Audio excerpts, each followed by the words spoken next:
Listen, I thought it was a really good advert for the Premiership. If I'm being honest, two teams trying to win the game, really going for it at the end as well. It was very end to end. Of course, the major disappointment from our perspective is that we managed to get our noses in front in the second half. Obviously, leading the game twice, but to get our noses in front for the second time and then to concede that equaliser so soon after is a real kick in the teeth. I felt we had enough bodies in that area, in and around the penalty area, to deal with it. Someone's got to take control and take command of the situation and get a good clearance on it. Falkirk get a little bit of luck with the break of the ball and the ricochet that takes it into the back of the net. But over the whole piece, I think when we analyse it back, I think the draw at the end of the game is probably a fair result for both teams. Given the amount of travelling and the amount of players that you had out, Jim, you must be immensely proud of the effort. I really am, yeah. I mean, it's really strange to be sitting here on the opening day of the season and talking about the number of injuries that we have at the moment, but there is no getting away from it. I'm not trying to make excuses here. We're missing some real key players.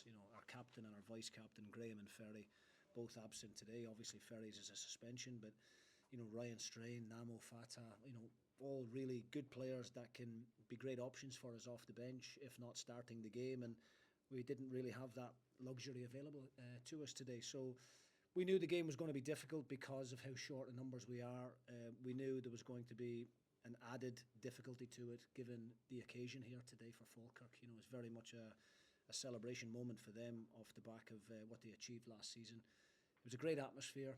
It was a really good game, and I think a draw away from home more often than not is not a bad result in the Scottish Premiership. And I think off the back of us playing in Europe last Thursday with the short turnaround, the lack of recovery and the shortage of players, I think we've got to be satisfied with the point.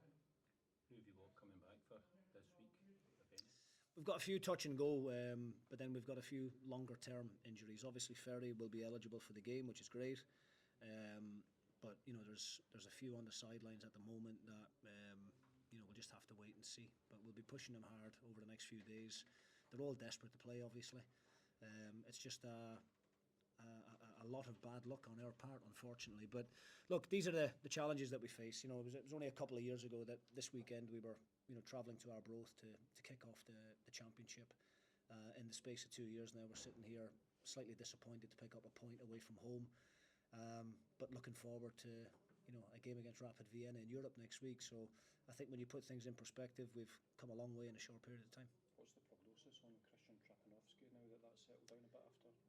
Trapanovsky's a hamstring, unfortunately. So he sprinted in the game on Thursday night against Strassen and felt his hamstring. So he'll be seeing a specialist on Monday, and then we'll have a clearer idea of the length of time that he's going to be absent for. But it's not ideal. You work on a system all pre-season. The players are trying to get used to that, and then on the opening day of the league campaign, you've got to make changes to that because of the personnel that you're missing.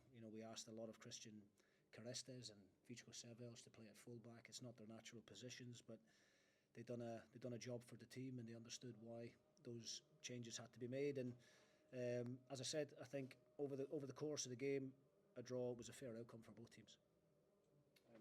Links of York van der Sand potentially going back to Cambuur, anything in that, Jim, or where is that at the moment? No, I don't know where that's at the moment. I'll catch up with my chief executive later on the way down the road and find out about that situation. But at the moment, I'm not fully up to speed on it. I just wanted to also ask about Pan Camera's performance in the middle of the park, Jim. I thought he was outstanding today. Yes, I thought he was probably the pick of the bunch. Both himself and Craig Sibbald in there, actually, really good experience. I've often looked at teams, that have been involved in Europe who have really struggled domestically in the next game, and I can completely understand now why that's the case, because we get back into Glasgow in the early hours of Friday morning. The boys are training on the Friday afternoon, very little recovery, and then you've got to go again on the Sunday. And I think the energy levels that Pan in particular showed was outstanding. But not just Pan, I think across the board it was a really good effort from everyone. But we have to dig deep now, we have to recover properly, and we have to make sure that we've got enough in the tank to to go and try and get a result in Vienna on Thursday night. Cheers, Jim. All right, Jim. thank